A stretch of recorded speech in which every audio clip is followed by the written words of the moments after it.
ఒకవైపు Pithapuram opponent Pawan Kalyan opponent ఉమెన్ని నిలబెట్టారు, అలాగే ఇక్కడ మంగళగిరి లోకేష్కి ఉమెన్, అటు బాలకృష్ణకి ఉమెన్. ఎందుకు ఈ స్ట్రాటజీ ఏంటి?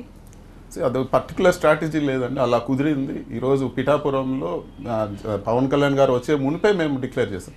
వంగా గీత గారిని మేము ఎప్పుడో డిక్లేర్ చేసాం. వాళ్ళు డిక్లేర్ చేసి 3 months అయింది, తర్వాత ఆయన వచ్చారు. చాలా చోట్ల సార్ మీరు సామాన్య కార్యకర్తలకు సీట్లు ఇచ్చారు, ఎంపీటీసీలకి, జెడ్పీటీసీలకి, ఈవెన్ లారీ డ్రైవర్గా పనిచేసే వాళ్ళు కూడా ఇచ్చారు. ఈ సింహాలు కొట్లాడే ఈ డబ్బు, ధనబలం, అంగబలం ఉన్నటువంటి ఈ పోరాటంలో ఎందుకు వాళ్ళు మీరు సెలెక్ట్ చేసుకున్న మీ ధైర్యం ఏంటి సార్? ఫస్ట్ ఆఫ్ ఆల్ పాలిటిక్స్లో డబ్బు పనిచేయదండి. డబ్బులే పనిచేసేట్టుగా ఉంటే మీకు అంబానీలు, అదానీలు వాళ్ళే మొత్తం ఇంకా కంట్రీ అంతా వాళ్ళే ప్రధానమంత్రులు అయిపోదు. ఫస్ట్ ఆఫ్ ఆల్ ప్రజలు డబ్బులకి ఏదైనా ఉండొచ్చేమో మైనర్ పర్సంటేజ్, డబ్బు అనేది పనిచేయదు. ఈరోజు ప్రజల కోసం డెఫినెట్గా నిస్వార్థంగా పనిచేసేది అంటే స్వలాభం లేని వాళ్ళు.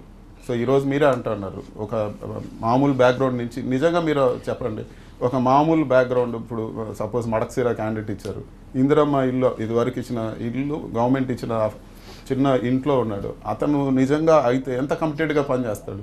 సో ఈ డబ్బులు ఈ క్యాండిడేట్లు వచ్చి మేము ఇంత పెడతాం అంత పెడతామని చెప్పి మళ్ళీ ఆ డబ్బులు ప్రజలపైన వాళ్ళు సంపాదించి ప్రజల్ని ఇబ్బంది పెట్టే పరిస్థితి లేకుండా సామాన్య కార్యకర్తలకు, ప్రజల కోసం కష్టపడి పనిచేసే వాళ్ళకి ఈరోజు ముఖ్యమంత్రి గారు సీట్లు ఇవ్వడం చాలా గొప్ప విషయం అండి.